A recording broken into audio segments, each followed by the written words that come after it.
한번 따라 하실까요? 병든 자상으로 살고 있지는 않습니까? 병든 자아상으로 살고 있지는 않습니까? 자, 8월이 시작되고 이제 여름 휴가철이 되었지만 우리 중부지방은 지난주부터 시작된 장마 때문에 휴가 가는 사람들이 그리 많지는 않겠지만 그럼에도 불구하고 8월 한 달 내내 아마 휴가 가는 사람들이 많을 것입니다.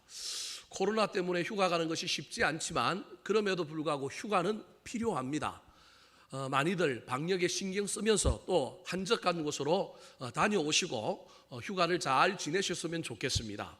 휴가가 왜 필요하냐면 휴가를 통하여 우리 모두가 영육 간의 힘을 얻어야 하고 또 그 힘을 얻은 것 가지고 삶의 현장에 돌아와서 다시금 열심히 살아야 하기 때문에 필요합니다. 휴가 가서 싸우고 오지 말고 휴가 가서 힘 빼고 오지 말고 휴가 가서 다치고 오면 안 됩니다. 힘을 얻어와야 됩니다. 영혼이 잘 건강해지고 육신이 더 튼튼해져서 삶의 현장에 돌아가서 더 멋지게만 살 수 있다면 그것처럼 좋은 일이 어디 있겠습니까? 잘 계획하시고 건강하게 안전하게 잘 다녀오셨으면 좋겠습니다. 어린 시절부터 부모로부터 무시를 당하거나 형제에게 버림을 받으면 건강한 자아상이 생기지 않고 병든 자아상이 생기게 됩니다. 또한 자신이 병든 자아상을 갖고 평생을 고통스럽게 살아가면서도 내가 병든 자아상을 가지고 있고 세상을 보는 눈이 안경이 좀 흐려져 있고 삐딱하다는 걸 모르고 살아가는 경우들이 얼마나 많이 있습니다. 많이 있는지 모릅니다. 문제는 이것이 나에게만 영향을 끼치는 것이 아니라 같이 살고 있는 사람들, 함께하는 사람들, 특별히 우리 자녀들에게 내가 가지고 있는 잘못된 자아상, 병든 자아상이 그대로 투사되고 전수된다고 하는 것을 잊어버리면 안 됩니다. 그래서 예수를 믿고 구원받았으면 저와 여러분의 영육이 건강해져야 합니다. 영혼이 건강해지고 영혼이 하나님의 은혜로 말미암아 잘됨으로 말미암아 우리의 범사가 잘되고 우리의 육신이 더 건강해져서 삶의 현장에서 더 아름다운 향기를 바라며 더 멋지게 살아가는 놀라운 일들이 일어나야 합니다. 오늘 본문에는 건강한 자아상이 아니라 병든 자아상으로 그의 인생을 파멸로 몰고 간 한 사람의 이야기가 등장합니다. 그 사람이 누구냐 하면 바로 사울이라고 하는 사람입니다. 사울은 그 시작은 너무도 창대했습니다. 하나님께서 그를 많은 사람들 가운데서 왕을 요구하시는 이스라엘 백성들의 요구를 들어주시고 쭉 살펴보다가 하나님께 걸맞는 인재, 아름다운 숨은 인재를 발굴 하여 이스라엘 나라의 초대 왕으로 세웠던 사람입니다. 얼마나 겸손했는지 모릅니다. 외모적으로는 얼마나 뛰어나고 탁월했는지 모릅니다. 준수하게 잘생겼습니다. 키가 크고 얼마나 날씬했든지 다른 사람들은 사울의 어깨밖에 오지 않을 정도로 사울이 외모적으로 인간적으로 잘생기고 괜찮은 사람이었습니다. 내면도 겸손하고 얼마나 하나님을 사랑했던 사람인지 모릅니다. 그런데 그가 그 시작과는 달리 점점 이상하게 변해가서 병든 자아상에 갇히게 되었고 그것 때문에 그의 인생이 파멸이 되고 비극으로 갔다는 사실을 기억하셔야 합니다. 그가 시작이 창대했지만 나중이 미약하게 된 이유는 그 속에서 말씀이 사라졌습니다. 말씀이 사라지니 순종하지 않고 불순종하게 되었고 그러니 하나님의 영이 그를 떠남으로 말미암아 그의 인생이 비극으로 끝나고 만 것입니다. 사랑하는 성도 여러분, 그때부터 그의 영혼이 병들기 시작했습니다. 그에게 병든 자아상이 찾아왔고 그것 때문에 일을 거르치고 더 많은 어려운 일들에 봉착하다가 드디어 그는 비극적으로 종말을 맞이하였을 뿐만 아니라 그의 아들 요나단도 죽고 그의 후손들 가운데 잘된 사람이 없을 정도로 사울 하나가 온전한 인격, 온전한 자아상을 가지고 하나님을 숨기고 신앙생활을 하지 못하다가 그의 가문이 미약해지는 엄청난 일이 일어났다고 하는 사실을 기억하시기 바랍니다. 오늘 본문 말씀을 통하여 사울이 어떤 병든 자아상을 가지고 있는지 살펴볼 때 은혜 받고 우리에게도 그 자아상이 있다면 말씀으로 성령의 능력으로 물리치고 거룩하게 되고 새롭게 되어서 저와 여러분은 사울과 다르게 아름다운 인생을 살게 되시기를 우리 구주 예수 그리스도의 이름으로 축원합니다. 자, 그렇다면 사울에게 있었던 병든 자아상은 어떤 자아상이었을까요? 어떤 모습을 가지고 있었을까요? 따라 하시겠습니다. 병든 자아상의 뿌리는 열등감입니다. 병든 자아상의 뿌리는 열등감입니다. 사울의 병든 자아상이 어디서부터 시작되었느냐 하면 열등감에서부터 시작되기 시작했습니다. 자, 7절 말씀 같이 한번 읽어볼까요? 시작. 여인들이 뛰놀며 노래하여 이르되 사울이 죽인 자는 천천히요 다윗은 만만히로다 한지라. 왕인데 자기 보고는 천천히라 그러고 신한데 다윗 보고는 만만이라고 하는 노래 때문에 그의 인생이 삐걱거리기 시작했습니다. 다윗이 골리앗과 싸움에서 이겼습니다. 그래서 이스라엘이 승리하고 왕을 앞세워서 드디어 왕이 개선 장군으로 기한했습니다. 그런데 왕을 환영하는 자리에서 왕을 높이는 것이 아니라 사람들이 누굴 높였느냐 하면 다윗을 높인 겁니다. 지금과는 달리 그 시대는 교통편이 불편하였고 전쟁터에서 다시금 왕궁으로 돌아오는 데는 많은 시간이 걸렸을 것입니다. 그 시간이 걸리는 그 시간보다 훨씬 더 빠르게 소문이 날개를 달고 날아다녔을 것입니다. 골리앗이 다윗을 이겼대. 거꾸로 했네요. 예, 죄송합니다. 제가 나이가 드니까 한 번씩 반대로 해요. 예, 오해하지 말고 들으세요.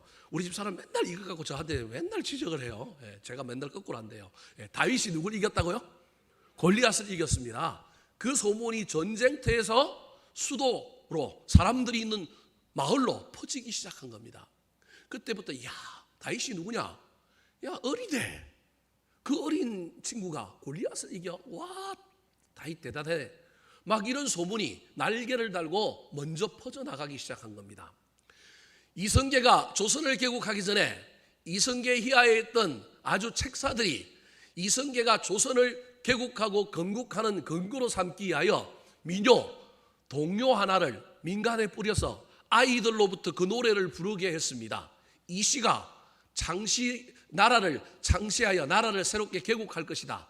그래서 그 노래가 사람들 사이에 흘러 넘치고 그가 조선을 개국했을 때 반역을 일으킨 것이 아니라 천명 하늘의 뜻을 따라서 나라를 개국한 것이라고 하는 어떤 대의 명분의 근거로 그 민요를 삼았습니다.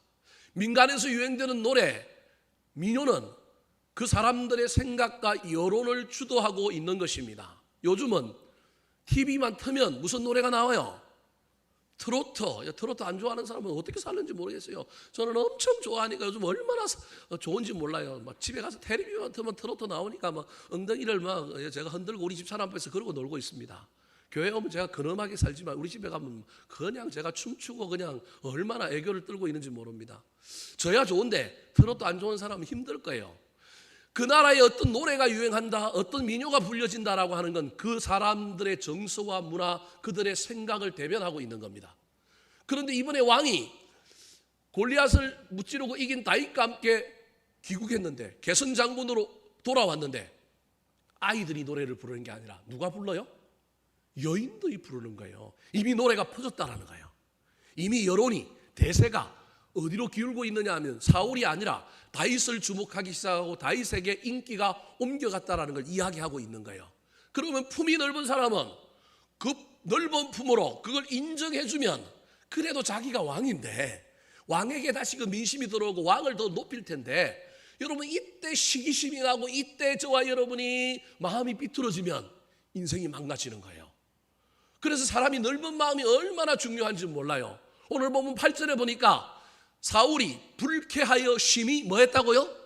노하였다 그렇게 말하고 있습니다. 더 나아가서 9절에 보면 그때부터 다윗이 자기 나라를 훔쳐갈 반역의 주인공이라고 자기 스스로 판단하여 낙인을 찍고 그 다음부터 누굴 주목하여 보았다고 얘기하고 있느냐 하면 다윗을 주목하여 보았다고 9절에 기록하고 있습니다. 그때 그 주목이라고 하는 단어가 히브리어 원어를 살펴보면 무슨 단어와 똑같은 단어냐면 비교하다라고 하는 단어와 똑같습니다. 열등감은 어디에서부터 오느냐 하면 비교하는 것에서부터 옵니다. 하나님이 나에게 장점을 주셨고 나에게 은사가 있는데 내 은사를 보지 못하고 남에게 있는 장점을 바라보고 그걸 너무 자기 걸 만들려고 애를 쓰고 그것과 비교하면서 미워하고 나는 점점점 절망하면 되는 일이 없습니다. TV에 보면 백종원이라고 하는 사람이 음식점과 관련하여 프로그램들을 하는 것들이 나오는데 거기에서 늘 음식을 하는 식당 주인에게 늘 하는 이야기가 있습니다. 맛이 왔다 갔다 하면 안 된다. 손님들의 반응에 절대 끌려가면 안 된다. 일반적인 간과 일반적인 맛을 맞춰놓고 난 다음에 어떤 사람은 싱겁다 그러면 뭘 주면 돼요? 소금 주면 돼요. 좀 맹숭맹숭하다 그러면 고춧가루 주면 돼요. 그래서 각자의 입맛에 맞게끔 해주면 되지. 네가 가지고 있는 기본 베이스 맛이 흔들려서 저 사람이 이거 달라 그런다고 간과 맛이 그걸로 옮겨가고 또 그 사람 어떤 사람이 그런다고 거기 옮겨가면 일반 대중 절대 다수의 사람들조차 외면하게 되니 음식 만들 때 계량해라, 수치화해라, 그래서 흔들지 마라 그렇게 얘기합니다. 마찬가지입니다. 저도 목회를 하는데 저에게 주신 은사가 있고 저에게 없는 것이 있습니다. 없는 것 때문에 저도 얼마나 힘드는지 모릅니다. 교인들이 때로는 저한테 없는 것 때문에 불평하고 힘들어합니다. 그래도 저한테는 나을 수가 없습니다. 여러분 오해하지 말고 들으십시오. 저한테 없는 걸 어떻게 줍니까? 제 장점을 가지고 목회할 뿐입니다. 없는 건 부교육자들을 통하여 다른 강사들을 통하여 채워갑니다. 그렇다고 해서 제가 없는 것에 대하여 막 담을 쌓고 기도 닫고 듣지 않겠다 그런 것이 아니라 어떻게 하면 배워볼 수 있을까? 어떻게 하면 나도 저걸 습득할 수 있을까? 연습하고 준비하고 또 공부도 해봐야 되겠죠. 하지만 안 되는 것은 안 되는 것입니다. 나에게 있는 장점을 가지고 성불을 해야지 나한테 없는 걸 가지고 남의 걸 가지고 그걸 해보려고 하면 맞지 않는 옷을 입음으로 말미암아 아무것도 되지 않습니다. 하나님은 저와 여러분을 가치 있는 존재로 만들었고 우리에게는 하나님이 주신 좋은 달란트와 은사들이 있습니다. 비교하여 열등감에 빠지면 큰일 납니다. 악한 마귀가 틈타고 그때부터 인생이 어그러지고 망가지는 겁니다. 부자들, 많이 가진 사람들 자꾸 비교하면 큰일 납니다. 많이 가졌다고 행복한 게 아니기 때문에 우리가 가지고 있는 걸, 내가 있는 걸 어떻게 받아들이느냐가 행복의 문제지 더 가지느냐, 높이 올라가느냐 이것이 행복의 문제가 아니기 때문에 그렇습니다. 어떤 한 강사가 소년 범죄를 일으킨 아이들을 모아놓은 자리에서 세미나를 벌이며 아이들에게 강의하기 시작했습니다. 그 아이들의 얼굴이 막 전부 막 이상하고 아이들이 인생이 이미 망가졌기 때문에 의욕도 없고 강사가 무슨 말을 해도 잘 듣지 않는 상태였습니다. 그때 이 아이들의 한심을 끌기 위하여 이 강사가 10만 원짜리 수표를 하나 탁 꺼내서 들면서 이 아이들에게 이야기합니다. 이거 가지고 싶은 사람 손들라 그러니까 갑자기 애들이 돈 이야기가 나오니까 눈이 동그래져 갖고 전부 강사를 쳐다보며 뭐 할까요? 손을 들었습니다. 그 다음에 이 강사가 그 10만 원짜리 수표를 가지고 다시 구기기 시작합니다. 구겨놓고 난 다음에 그래도 이 돈 갖고 싶은 사람 손 들어보려고 얘기합니다. 그랬더니 여전히 그 아이들이 전부 다 손을 듭니다. 이번에는 이 강사가 그 10만 원짜리 구겨진 10만 원짜리에 침을 택 뱉어버렸습니다. 그래도 이 돈 가진 사람 손 들어보라니 여전히 손 듭니다. 뭐 빨면 되지, 닦으면 되지, 안 되면 은행에 가서 뭐 해달라 그러면 돼요. 바꿔달라면 되지. 그런데 이번에는 강사가 침을 뱉을 뿐만 아니라 바닥에 그 구겨지고 침 묻은 10만 원짜리를 내려놓고 발로 밟아버립니다. 그리고도 이거 가진 사람 손 들어보라 그럽니다. 그랬더니 애들이 또 여전히 손 들어요. 마지막으로 이 강사가 그 구겨지고 침 묻은 그 10만 원짜리에 코를 풀어버렸습니다. 그리고도 이거 가진 사람 손 들어보라 그러니 한두 명을 제외하고는 여전히 뭘 들느냐면 손을 들고 가지기를 원한다는 겁니다. 이때 강사가 이 아이들에게 이렇게 얘기합니다. 이 구겨진 10만 원이 너희들이다. 너희들이 인생에 잠깐 실수하여 때로는 부모를 잘못 만나서 때로는 어떤 상황과 환경 속에서 너희들이 실수하여 너희들이 구겨졌다. 누군가가 너희들을 존중하지 않고 너희들의 인생에 침을 뱉었다. 누군가가 너희들을 자기들의 이익을 위하여 너희들을 밟았다. 누군가가 너희들 인생에 코를 풀었다. 그래도 너희들은 여전히 10만 원짜리다. 너희들은 여전히 가치가 있다. 생각을 좀 바꾸렴. 세상을 보고 한탄하거나 다른 가정의 아이들과 비교하거나 그런 삶을 살지 말고 너 자신들에게 있는 가치들을, 장점들을 붙들고 한번 살아보지 않겠느냐. 그 아이들에게 불을 지르면서 우리로 치면 부흥회를 했더니 그날 그 아이들이 뒤집어지고 많은 아이들이 삶에 대한 새로운 소망을 얻었다는 놀라운 TV 프로그램을 제가 본 적이 있습니다. 사랑하는 성도 여러분, 하나님은 저와 여러분을 걸작품으로 만들었습니다. 공장에서 찍어내는 상품으로 만들어 놓지 않았습니다. 다 똑같이 가격표가 매겨져 있지 않습니다. 우리는 가격표가 없습니다. 알아보는 사람이 그 가격을 매기는 겁니다. 하나님이 저와 여러분을 하나님의 가격으로 매길 겁니다. 우리는 걸작품이지 상품이 아닙니다. 그러므로 다른 사람들과 비교하면 큰일 납니다. 비교하여 좋은 생각을 가지면 좋겠는데, 비교하여 그들을 통하여 정면교사로 배우고 그들을 통하여 반면교사로 배우면 좋겠는데, 이 비교가 결코 그런 방향으로 나아가지 않고 의기소침하게 되고 원망하게 되고 불평하게 되고 무기력에 우리를 빠뜨리게 하는 그러한 비교, 그로 말미암아 우리가 열등감에 빠져서 세상을 저주하고 원망하고 내 인생을 욕하다가 아무 일도 하지 못하는 엄청난 인생이 되고 마는 것입니다. 사랑하는 성도 여러분, 남과 비교하여 열등감에 빠지지 말고 하나님께 물으시기 바랍니다. 하나님, 나에게 주신 것이 무엇입니까? 나를 작품으로 만들었다면 나에게도 보석처럼 반짝반짝 빛나는 것 무엇이 있습니까? 내가 그거 붙들고 달려갈 테니 앞에서 끌어주시고 뒤에서 밀어주십시오. 주님께 물으며 나아가는 저와 여러분 되기를 우리 구주 예수 그리스도의 이름으로 축원합니다. 두 번째, 사울에게 있었던 병든 자아상의 모습은 어떤 모습일까요? 따라하시겠습니다. 병든 자아상의 정세는 미움과 분노입니다. 병든 자아상의 증세는 미움과 분노입니다. 자, 사울의 자아상, 병든 자아상의 시작이 열등감이었습니다. 자기를 다윗과 비교하기 시작하면서부터 문제가 생겼습니다. 여러분, 열등감에 빠지면 우리 마음에, 우리 영혼에 틈이 좀 생겨서 악한 마귀가 틈을 탑니다. 그 틈을 내어주지 않으면 좋겠지만 그 틈을 내어주는 순간에 악한 마귀가 우리의 영혼을 갉아먹기 시작하고 더 병들게 만듭니다. 열등감을 잘 처리하지 못하면 이 열등감이 마이너스 방향으로 나아가면 우리를 어떻게 만드느냐 하면 침울하게 만듭니다. 원망하고 불평하게 하다가 낙심하고 절망하여 무기력하게 빠지게 만들고 난 가치가 없어, 난 아무것도 아니야, 그래서 어느 것도 못하게 합니다. 자기 스스로를 뭘 할 수 없는 존재로 만듭니다. 할 수 없는 존재가 되면서 얼마나 핑계가 많은지 모릅니다. 돈이 없어서, 뭐가 없어서, 사람을 못 만나서, 뭐가 없어서 자꾸 핑계대면서 철저하게 무기력한 사람으로 마이너스 방향으로 무너져 내려갑니다. 그래서 열등감이 문제인 겁니다. 그런데 이 열등감이 플러스 방향으로 나타나면 어떻게 되느냐 하면 정오합니다. 미워합니다. 상대방을, 세상을, 하나님을 정오하고 미워하다가 나중에는 그것이 커져가지고 어디까지 가느냐 하면 살인에까지 이릅니다. 11절 말씀 같이 한번 읽어볼까요? 10절 말씀 같이 한번 읽어볼까요? 시작. 그 이튿날 하나님께서 부리시는 악령이 사울에게 힘 있게 내림에 그가 집 안에서 정신없이 떠들어대므로 다윗이 평일과 같이 손으로 수금을 타는데 그때 사울의 손에 창이 있는지라. 열등감을 해결하지 못했더니 영혼의 틈이 생겨서 악신이 사울에게 틈타기 시작한 겁니다. 이때 다윗은 수금을 잘 연주하는 음악 연주가였기 때문에 그가 음악을 통하여 마음을 달래고 악신을 몰아내는 음악 치료사가 되어서 사울 앞에서 수금을 멋지게 연주했습니다. 얼마나 아름답습니까? 사람을 살리려고, 사람을 온전케 하려고 애를 쓰는 다윗의 모습이 저기 있는 거예요.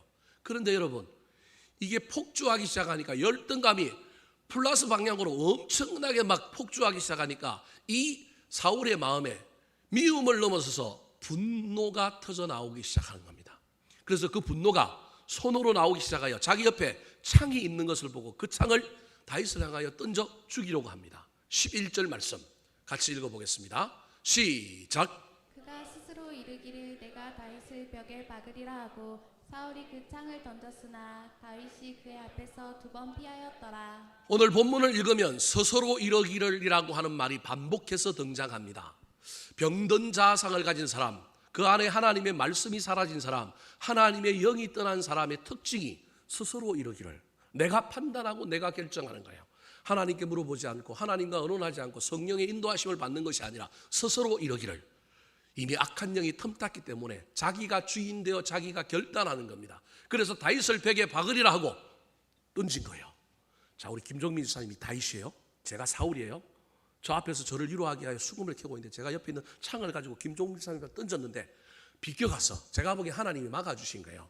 그러면 우리 김종민 지사님이 다윗이라고 한다면 반응을 어떻게 보이겠어요? 여러분, 창이 떨어져 있는데 가만히 있는 사람은 이상한 사람이에요. 그럼 어떻게 하겠어요? 에그머니? 하고 다른 데로 도망을 갔겠죠. 그런데 제가 여기 있다가 다시 내려가서 그 떨어진 창을 또 주워가지고 도망간 다윗을 향하여 또 뭐 한 거야? 또 던진 거예요. 처음은 분노에 의하여 어쩔 수 없이 던진 것이라 할지라도 두 번째 던졌다는 건 이 안에 이제 고의와 악의와 악독이 가득 넘쳐 있는 겁니다. 사랑하는 성도 여러분, 우리가 가지고 있는 열등감 잘못 해석하면, 잘못 처리하면 여러분 이것이 얼마나 우리를 이렇게 망가뜨리는지 모릅니다. 어린 시절에 제가 부모로서 아이들을 잘 가르쳐야 한다는 욕심 때문에 제가 좀 그래도 근엄한 아빠였습니다. 뭐 지금은 제가 개가천선해서 그러진 않습니다. 그렇다고 해서 제가 막 폭군 정도는 아니고요. 우리 아이들한테 해야 될 일과 하지 말아야 할 일들을 잘 가르쳐 주려고 애를 썼습니다. 그래서 때로는 좀 엄하게 눈짓도 하고 레이저도 쏘고 그랬습니다. 그런데 우리 아이가 어느 날 저한테 이야기를 한 게 충격적이었습니다. 아빠가 옛날에 나를 리모컨으로 머리를 뭐 했다고요? 때렸다라는 겁니다. 이 아이가 그걸 기억하는 거예요. 여러분 저를 이상하게 쳐져보지 마세요. 제가 뭐 그렇다고 애들 막 두닥 패고 이런 사람 아닙니다. 여러분 제가 얼마나 인격적인 사람인데요. 그래도 어릴 때 아이들을 잘 가르쳐야 된다는 생각 때문에 제가 화를 낼 수 있습니다. 여러분 화내는 게 나쁜 게 아닙니다. 근데 그 화를 어떻게 내느냐, 어떻게 지혜롭게 내야 되느냐, 이게 중요한데 그러지 않고 제가 그냥 리모컨 들고 있다가 그걸 아이를 향하여 때렸던 거예요. 근데 그 아이가 어릴 때 그 경험을 뭐 하고 있는 거예요? 기억하고 있는 거예요. 그럼 그 이후로는 절대 다른 그 어떤 매라도 사용하여 아이들을 때린 적이 없습니다. 그때 제가 사실은 충격을 먹었습니다. 아, 분노를 조절하거나 분노를 다스리지 않으면 문제가 생기는구나. 이게 내가 감당할 수 없는 다른 엉뚱한 일들로 갈 수 있겠구나. 사랑하는 성도 여러분, 사람인 이상 화낼 수밖에 없는 존재입니다. 우리 주님께서 우리에게 주신 감정이 희노애락입니다. 여러분 이걸 할 수 있습니다. 그런데 이걸 어떻게 할 거냐? 부모가 자녀한테 화내면 안 된다 이런 게 아닙니다. 여러분 화 안 되는 부모가 이상한 부모고 잘못된 부모입니다. 화를 내야 합니다. 근데 어떻게 화를 낼 거냐? 어떤 지혜로운 방법을 할 거냐? 이 부분을 잘 처리하지 못하면 미움과 분노가 저와 여러분의 삶을 온통 지배하여 그 분노는 나를 망가뜨릴 뿐만 아니라 누구도 망가뜨리냐면 다른 사람도 망가뜨리고 죽이게 되는 것입니다. 미국의 정신의학자 엘미 게이슨이라고 하는 과학자가 있는데 이 사람은 곤충 생물도 연구하는 학자입니다. 사람이 평소 때 화낼 때 다른 어떨 때 그의 입에 나오는 침전물, 타액을, 침을 추출해 가지고 침전을 시켜보는 실험을 했습니다. 그랬더니 이게 그 사람의 어떤 평소 때의 삶의 모양과 침이 전부 다르게 나타나는 거예요. 우리는 화내면 침이 색깔이 빨갈 걸 변할 거라고 생각하죠. 꼭 그런 건 아니고 여하튼 화낼 때 침 색깔이 다르고 딱 그걸 받아갖고 침전을 딱 시켜놓으니까 평온할 때 그게 다르고 그 다음에 뭐 기쁠 때 다르고 다 사람의 감정마다 그 침의 침전물 색깔이 다르다라는 거예요. 그걸 가지고 개미에게 먹여봤습니다. 평안할 때 기쁠 때 먹인 그 개미에게 먹였더니 개미가 아무런 문제가 없어요. 그런데 분노했을 때의 침 타액을 누구한테 먹였느냐 하면 개미한테 먹이자마자 개미가 바로 뒤집어져서 죽었습니다. 우리가 분노할 때 우리 몸에 나오는 호르몬, 에너지, 뭐 우리 속에 있는 모든 것들이 얼마나 그게 독한지를 설명하는 거예요. 이분이 개미가 너무 작으니까 이번에는 어디에 실험을 해봤을까요? 보통 뭐한테 실험해요? 쥐한테 실험을 해봤어요. 쥐한테 실험을 해보니까 쥐는 죽지는 않은데 쥐가 자꾸 이상한 반응을 보여요. 자꾸 자기 손을 갖고 막 뭐 머리 쪽을 긁기도 하고 뭐 부르르 떨기도 하고 한 3일 지나니까 이 쥐가 다시 정상으로 돌아왔어요. 그런데 계속 먹여봤어요. 한번 계속 먹여보니까 이상한 반응을 보이다가 돌아왔다가 이상한 반응을 보이다가 돌아왔다가 나중에 결국은 이 쥐도 뭐 하더라? 죽더라. 분노가 얼마나 무서운 건지를 우리에게 설명하고 있는 겁니다. 내가 분노함으로 상대방을 죽이는 것, 뭐 그거야 뭐 그 분노를 받을 만하니까 그렇다 치지만 결국 그 분노는 누구도 죽인다고요? 나도 죽이는 거예요. 나도 병들게 되고 나도 망가지게 만드는 것이라고 하는 걸 기억하시기 바랍니다. 그래서 하나님께서 에베소서에서 분을 품을 수 있다. 그런데 그 분은 언제까지?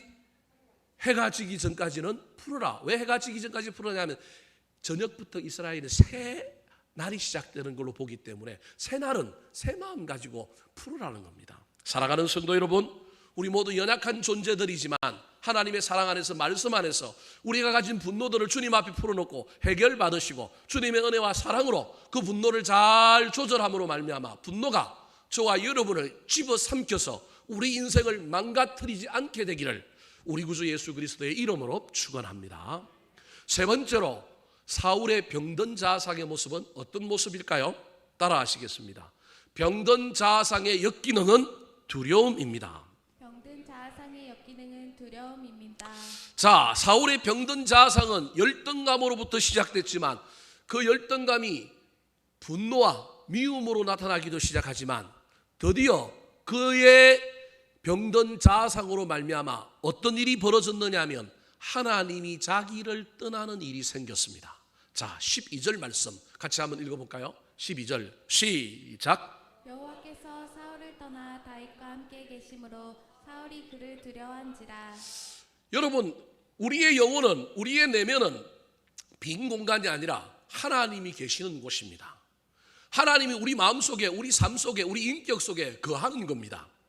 그런데 우리가 완벽하지 못하고 우리가 불완전한 인간이기 때문에 때로는 개구멍이 열리고, 이번에 북한에 누가 하나 넘어갔잖아요. 수로가 열리고 자꾸 열려가지고 그 틈을 타고 누가 들어오느냐면 악한 마귀가 들락날락 하다가도 악한 마귀가 우리 안에 누가 있느냐면 하나님이 있으니 잠깐 들어왔다가도 어떻게 해요? 나가는 거예요. 들락날락은 하지만 우리 속에 완전히 우리를 지배하고 살지는 못해요. 근데 여러분, 열등감, 분노 이런 걸 잘 해결하지 못하면 통로가 넓어질 뿐만 아니라 하나님이 힘이 없어서 그런 것이 아니라 하나님이 더러워서 악한 마귀가 밀고 들어온 걸 그냥 용납하시고 하나님이 우리 삶 속에서 어떻게 하시느냐 하면 떠나가 버리는 거예요. 여러분, 이걸 누가 느낄 수 있느냐 하면 우리 자신이 느낄 수 있습니다. 하나님이 내 안에 있는지, 하나님이 나를 떠나셨는지, 내가 성령의 임재 가운데, 하나님의 임재 가운데 있는지 없는지 알 수 있습니다. 여러분, 그걸 누가 느끼느냐 하면 오늘 본문에 사울이 느끼기 시작하는 거예요. 자기가 그동안 하나님의 임재 가운데 있었고 틈이 있어서 악한 마귀가 들락거렸지만 이제는 어떻게 됐느냐 하면 악한 마귀가 완전히 밀고 들어와서 자기 삶의 주인 노릇을 하는 거예요. 이때 여러분 어떤 문제가 생기느냐 하면 극도의 두려움이 생깁니다. 극도의 두려움. 이 두려움 때문에 누굴 두려워해야 되느냐 하면 하나님을 두려워해야 되는데 악한 마귀가 우리한테 하나님이 나한테 떠난 걸 두려워하고 하나님이 사라진 걸 두려워하고 하나님이 나와 함께하지 않는 것을 두려워해야 되는데 악한 마귀를 교묘하게 위장시켜서 뭘 두려워하게 만드느냐 하면 사람과 상황을 두려워하게 만듭니다. 여러분, 이게 저와 여러분의 삶에 있는 두려움입니다. 예를 들어 볼까요? 고난이 있고 환난이 있고 인생에 엄청난 문제가 있을지라도 하나님 나와 함께 계신다. 하나님 내 안에 계신다. 성령님이 나를 붙들어 주시면 여러분, 그 세상의 환경과 그 사람의 두려움이 두려워요? 아니면 문제가 없어요? 문제가 없잖아요. 하나님이 내 안에 계시니, 하나님 나와 함께 계시니. 저 인간이 좀, 이 표현이 좀 이상해서 안 쓸랍니다. 우리 집 사람 또 혼날 것 같으니까. 저 인간이 좀 이상하게 날뛰어도, 상황과 환경이 좀 나를 힘들게 해도 저와 여러분이 하나님으로 인하여 이길 수 있는 거예요. 견딜 수 있는 거예요. 그런데 여러분, 하나님이 내 안에 없으면 사람보다 상황이 커져 보이는 거예요. 사람보다 사람이 무서워지기 시작하는 거예요. 사울이 하나님의 임재를 상실해버리니 이제 자기의 왕자리가 위협을 느끼고 누가 왕이 될 거라고 스스로 생각하느냐 하면 다윗이 왕이 될 거라고 생각하는 거예요. 여러분, 이 일 이후에 얼마나 오랜 세월이 더 흐르는지 모릅니다. 이때 다윗의 나이가 17, 18, 19 어간이라고 이야기합니다. 그런데 다윗이요 왕이 됐는데 언제인지 알아요? 다윗이 왕이 될 때 40살에 왕이 돼요. 18, 19 지나고 난 다음에 사울을 피하여 도망다니고 망명생활 하는 게 한 20년 된다니까요, 다윗이. 그럼 20년 이후에 해야 될 고민을 지금 누가 하고 있는 거예요? 사울이 하고 있는 거예요. 왜냐하면 하나님이 떠나버려서 두려움이 자기 안에 가득 차니까. 사람을 보는 것, 상황을 보는 것, 환경을 보는 게 전부 두려운 겁니다. 여러분, 그러므로 저와 여러분의 인생에 두려움이 있을 때 반드시 우리가 점검해야 될 것이 하나 있는데, 그게 뭐냐면 나와 하나님의 관계입니다. 사람과 사람 사이에 문제가 생겼습니다. 그래서 그 문제를 해결해야 합니다. 아내와 남편 사이가 갈등이 있고 긴장이 있어요. 그래서 그걸 해결하기 위하여 대화도 해보고 차도 마셔보고 때로는 좀 참아도 보고 시간도 좀 가져봐야 합니다. 인간 사이의 문제니까 인간관계 영역에서 해결해야 될 일이 있습니다. 여러분, 근데 믿는 사람은 그것만 하면 안 됩니다. 뭐 신앙생활 하는 사람이랑 세상 사람이랑 뭐가 달라요? 근데 믿는 사람은 거기서 넘어서서 뭘 점검해 봐야 되느냐면 하나님과 나 사이의 관계를 점검해 봐야 합니다. 내 믿음을 점검해 봐야 합니다. 하나님이 나한테 은혜를 주시고 나한테 사랑을 많이 주시고 나를 하나님께서 엄청나게 잘 대해 주셔서 내 안에 풍성함이 넘치면 사람과 관계에서 그걸 따지지 않습니다. 포용합니다. 인정합니다. 기다리게 됩니다. 근데 이게 없으면 세상 사람과 똑같이 어떻게 되냐면 따져야 됩니다. 옳고 그름을 가려야 합니다. 미움과 분노가 나옵니다. 관계의 영역에서 어려움이 이런 겁니다. 지금 사울이 누굴 두려워하느냐면 다윗을 두려워해요. 근데 사실은 다윗을 두려워하는데 다윗과 사울과의 문제가 아니라 사울과 누구의 문제냐면 하나님과의 문제가 있는 겁니다. 사랑하는 성도 여러분, 우리 인생의 많은 문제들이 그 문제라고 하는 걸 기억하시기 바랍니다. 이 가정이 없으면 신앙인이나 신앙인 아닌 사람이랑 똑같습니다. 그래서 신앙이 중요하고 귀한 이유는 인간관계의 문제를 인간관계의 영역에서도 해결할 수 있지만 때로는 더 나아가서 우리가 하나님과의 관계의 문제로 치안하여 그 속에서 은혜를 받고 하나님의 사랑을 경험하고 내가 하나님을 더 사랑함으로 말미암아 이 문제를 작게 만들고 문제가 안 되게 만들 뿐만 아니라 우리가 좀 더 넓어지고 커져서 아무런 문제가 없는 것처럼, 문제가 아니란 얘기가 아니에요. 아내가 잘못한 것도 있고 남편이 잘못한 것도 있지만 그걸 그냥 품고 안고 갈 수 있는 겁니다. 내 안에 은혜가 사라지면, 내 안에 하나님의 사랑이, 하나님의 놀라운 그 긍휼이 사라지면 문제 아닌 것도 문제가 되어 보이는 겁니다. 다윗은 왕권을 훔칠 마음이 없습니다. 다윗은 지금 그냥 사울 옆에서 온전히 돕는 자로 있는데 지금 사울은 20년 후에나 고민해야 될 일을 어떻게 하느냐면 고민하는 겁니다. 심지어 여러분, 다윗은 사울을 죽일 수 있는 기회가 있었음에도 죽이지 않고요, 그가 왕이 된 것도 사울이 살았을 때 한 번도 왕이 된 적이 없습니다. 그는 사울이 죽은 후에야 드디어 자기에게 기름 부었던 사울 선지자의 그 음성을 따라서 이제 자기가 왕이 되는 겁니다. 그러므로 사울의 이 두려움은 두려워할 필요가 없는 걸 염려하고 두려워하고 있는 겁니다. 사랑하는 성도 여러분, 지금 저와 여러분의 두려움과 염려가 어디에 있는 염려와 두려움인지 점검해 보시기 바랍니다. 특별히 하나님 안에서 사람과 관계에서 사랑이 부족하고 사랑을 경험해 보지 못하고 은혜가 없어서 그런 것은 아닌지 살펴보시기 바랍니다. 그래서 사도 요한일서 4장 18절에서 사랑이 얼마나 중요한지, 하나님이 나를 사랑하는 것, 내가 하나님 사랑하는 것, 내가 사람을 사랑하는 것, 사람이 나를 사랑하는 것이 얼마나 중요한 것인지 설명합니다. 같이 한번 읽어볼까요? 시작. 사랑 안에 두려움이 없고 온전한 사랑이 두려움을 내쫓나니 두려움에는 형벌이 있음이라. 두려워하는 자는 사랑 안에서 온전히 이루지 못하였느니라. 어느 시대든지 염려와 걱정, 두려움은 있었습니다. 그런데 그 두려움을 극복하는 사람은 뭐가 있는 사람이냐면 하나님과의 관계에서, 사람과 관계에서 사랑이 있는 사람은 두려움이 존재하지 않고 두려움을 내어쫓는 사람입니다. 사랑하는 성도 여러분, 가정에서, 일터에서, 교회 안에서 살아가는 동안에 혹시 내 안에 염려와 두려움이 엄습해 올 때 이것은 내 안에 사랑이 없는 거다, 내가 지금 사랑 없이 살고 있다라고 하는 걸 깨닫고 사람과 관계에서도, 하나님과의 관계에서도 사랑하고 사랑을 받음으로 말미암아 사랑의 풍성함으로 환경도 이기고 염려도 이기고 우리의 내면 상태도 두려움을 쫓아내어 건강한 자아상 가지고 살게 되기를 우리 구주 예수 그리스도의 이름으로 축원합니다.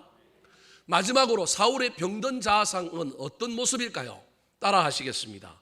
자아상이 병들면 수단과 방법을 가리지 않습니다. 자아상이 병들면 수단과 방법을 가리지 않습니다. 여러분, 자아상이 병들면 눈에 뵈는 게 없습니다. 넘지 말아야 할 선, 해야 할 것, 하지 말아야 할 것 분별이 안 됩니다. 영혼이 병들면 저와 여러분이 영적인 분별력과 통찰력을 잃어버리게 되는 겁니다. 사울 왕이 블레셋과 전쟁할 때 아무도 골리앗을 상대할 사람이 없을 때 누굴 내걸었냐면 내 딸을 주겠다, 사위로 삼겠다 약속했습니다. 다윗은 그 약속 때문에 나간 게 아니라 하나님의 이름이 모욕당하는 것을 견딜 수 없어서 거룩한 분노를 가지고 물맷돌 가지고 골리앗과 싸워서 골리앗을 무너뜨려 이겼습니다. 다윗은 자기가 뭐 왕의 사위가 된다, 공주랑 결혼한다 이 생각 전혀 없었습니다. 그런데 사울의 머릿속에는 고민인 거예요. 딸을 뭐 해야 돼요? 줘야 되는데 이놈한테 주기가 싫은 거예요. 그래서 드디어 줘야 될 딸을 걸고 또 다른 명분을 만들어서 사울을 죽이려고 하는 마음을 실행합니다. 그걸 차도 살인지계라고 하는데 자기 손으로 창을 던져서도 못 죽이니 이번에 남의 손을 빌려서 죽이려고 합니다. 근데 그 남의 손을 빌려서 죽이려고 하는 그 일에 자기 딸을 목적이 아니라 수단으로 삼고 있는 겁니다. 이게 영혼이 병든 사람은 자기의 이익과 자기의 성리를 위하여 가족도 누구도 다 이용하는 엄청난 역기능적인 삶을 사는 겁니다. 자, 17절 말씀 같이 한번 읽어볼까요? 시작. 사울이 다윗에게 이르되 내 맏딸 메랍을 내게 아내로 주리니 오직 너는 나를 위하여 용기를 내어 여호와의 싸움을 싸우라 하니 이는 그가 생각하기를 내 손을 그에게 대지 않고 블레셋 사람들의 손을 그에게 대게 하리라 함이라. 이미 블레셋의 장수 골리앗을 죽일 때 약속한 건데도 불구하고 또 다른 조건을 하나 더 걸고 있는 거예요. 내 딸 메랍을 내게 아내로 뭐 하겠다? 주겠다. 그럼 뭐 옛날 약속했으니까 주면 되는데 야 그런데 하나만 더 해. 뭘 하나 더 하냐면 너 지금 다시 블레셋 사람들과 싸워서 승리하고 돌아와. 그러면 내가 딸 주겠다라는 거예요. 비겁한 사람입니다. 야비한 사람입니다. 목적이 뭐냐면 그에게 손을 대지 않고 블레셋 사람의 손을 그에게 대게 하여 죽이겠다라는 거예요.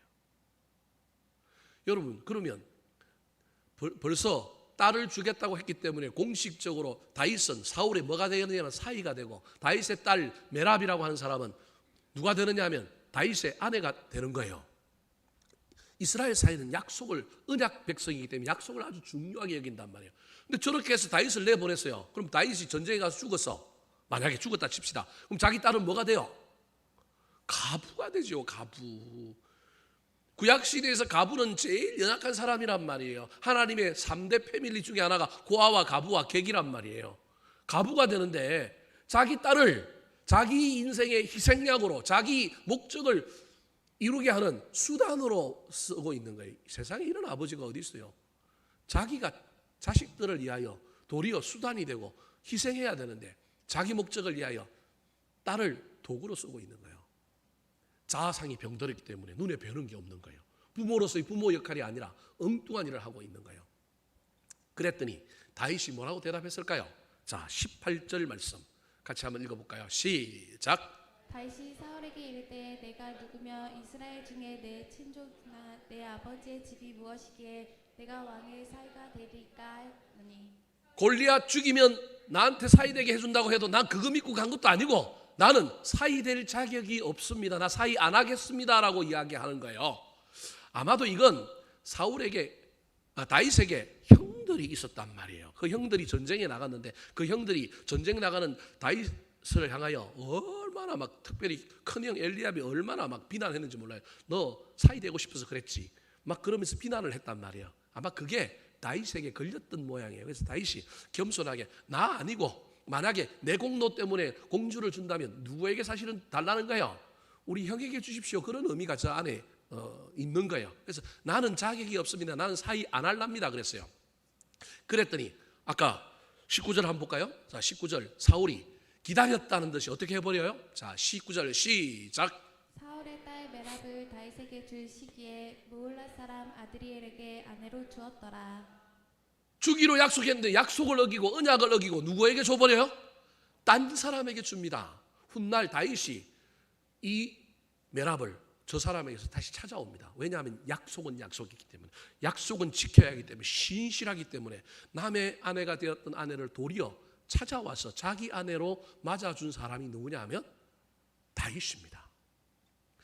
조금 시간이 지나고 난 다음에 사울 왕에게 또 다른 이야기가 들려왔습니다. 어떤 이야기가 들려왔느냐 하면 다윗이 둘째 딸을 사랑한대요. 제가 보기 나이도 좀 안 맞았을 가능성이 있어요. 다윗이 어렸고 메랍이 좀 나이가 들었고 옛날에는 꼬마 신랑과 아가씨하고 결혼을 시켰잖아요. 그러니까 그 시대의 문화를 생각해 보면 충분히 그랬을 거예요. 메랍이 좀 나이가 많았을 거란 말이에요. 근데 다윗과 동년배나 조금 더 많은 약간 많은 둘째 딸 미갈이라고 하는 여인이 있었는데 이 미갈이 누굴 좋아하느냐 하면 다윗을 좋아한다 그러고 다윗도 미갈한테 마음이 있다는 소리를 들은 거예요. 이때 또 사울의 머리가 반짝반짝 돌아갑니다. 딸의 행복이 아니라 자기의 유익을 위하여 또 이 딸을 이용하고자 합니다. 21절 말씀 시작. 스스로 이르되 내가 딸을 그에게 주었 그에게 올무가 되게 하고 블레셋 사람들의 손으로 그를 치게 하리라 하고 이에 사울이 다윗에게 이르되 내가 오늘 다시 내 사위가 되리라 하니라. 자, 내 사위 돼. 첫째 딸 아니고 둘째 딸 줄게. 그리고 사위가 돼. 그리고 난 다음에 그를 죽이려고 했습니다. 근데 자기 아내였던 미갈이 아버지를 속이고 침대에다가 베개 하나 갖다 놓고 이불 덮어놓고 다윗이 있는 것처럼 자꾸 아버지한테 잔다 그러고 난 다음에 아버지가 다윗을 죽이려고 하니까 창밖에 줄을 매달고 다윗을 매달아 내려가고 도망하게 만듭니다. 나중에 사울이 다윗에 있는 그 거처를 침범했는데 보니까 이불 들서 보니까 뭐만 있어요? 베개만 탁 있는 거예요. 미갈이 얼마나 다윗을 사랑했던지 다윗을 이렇게 도망가게 해주는. 여러분, 이 이야기 속에서 저와 여러분이 부모라고 한다면 자식을 이용했어야 되겠습니까? 내 영혼이 병들면 자식을 이용하는 수단과 방법을 가리지 않는 사람이 되는 겁니다. 사랑하는 성도 여러분, 할 수만 있다면 넘지 말아야 될 선을 넘지 마시기 바랍니다. 해야 할 것과 하지 말아야 할 걸 잘 구분하시기 바랍니다. 특별히 틀리고 최악의 경우에 갈지라도 저와 여러분이 반드시 하지 말아야 할 일들은 안 해야 합니다. 신앙생활을 하고 목회를 하면서 많은 사람들을 볼 때 교회를 떠나거나 때로는 어떤 긴장과 갈등 상황에 있을 때 넘지 말아야 될 선이 있는데 그 선을 넘는 것을 얼마나 많이 보는지 모릅니다. 하나님 앞에서 그걸 어떻게 감당하려고 개인과 개인의 문제요 어떤 상대방과의 문제라고 한다면 둘이서 해결하고 둘 사이에서 어떤 섭섭함과 어떤 부분에 있어서 이야기가 있어야 하는데 이걸 확전시켜서 다른 사람들을 시험 들게 만들고 다른 사람을 아프게 하고 다른 사람의 신앙에 흠집을 내는 일을 볼 때 저건 아닌데 쫓아가서 그 사람들에게 변명하고 싶고 그 사람들에게 다른 이야기를 해주고 싶어도 우리 하나님 계시니 괜히 내가 뭘 하리 이런 생각을 했던 적이 얼마나 많이 있는지 모릅니다. 여러분, 수단과 방법 가리면 안 됩니다. 수단과 방법을 가리지 않으면 큰일 납니다. 가려야 합니다. 특별히 하나님 믿는 사람은 저와 여러분 마지막으로도 예수 믿는 사람의 향기와 위신을 지켜야 합니다. 특별히 수틀리고 가장 마지막 단계에 갔을지라도 여러분 가능하면 조금 더 멈추시고 조금 더 뒤로 가시고 조금 더 조심하시고 인간인 이상 화가 나고 인간인 이상 긴장과 갈등 속에 우리도 우리의 감정을 쏟아낼 수밖에 없는 존재지만 그때 가능하면 조금씩 물러서야 합니다. 여지를 남겨야 하고 조금 기다릴 줄 아는 그러한 사람들이 되어야 합니다. 그런데 그게 없으면 여러분 우리가 수단과 방법을 가리지 않는 일들을 행하게 된다는 걸 잘 기억하셔서 할 수만 있다면 저와 여러분은 하나님께 물으시고 하나님의 인도하심을 받으시고 우리 주님의 그 놀라운 은혜 속에서 살아가게 되기를 우리 구주 예수 그리스도의 이름으로 축원합니다. 한번 따라 하실까요? 병든 자아상의 네 가지 모습. 병든 자아상의 네 가지 모습. 열등감, 미움과 분노, 두려움, 수단과 방법을 가리지 않는 모습.